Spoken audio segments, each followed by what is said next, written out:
Ano po ang panalangin at ang conviction ng mga tunay po na lingkod ng Diyos? Katunayang maningning po ang kanilang pananampalataya kasi nga po nagtitiwala sa magagawa ng Panginoon Diyos. Ito po naman ang pahayag, kapatid Daron, sa awit sa 25.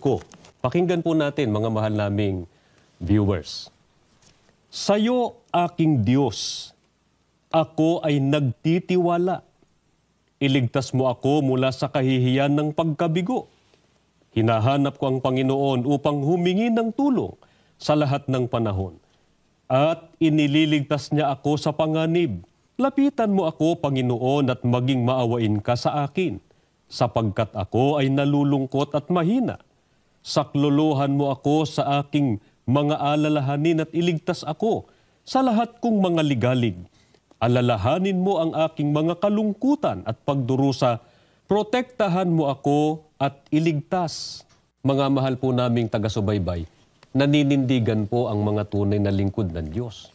Hindi po sila nawawalan po ng pag-asa na po. Kahit makaranas po sila ng panganib, ng kalungkutan, ng mga alalahanin, ng ligalig at iba't ibang mga pagdurusa po sa buhay na ito. Mapapansin po natin, lagi pong malakas yung kanilang loob sapagkat meron pong Diyos na laging handang sumagot sa kanila pong mga panalangin. Opo.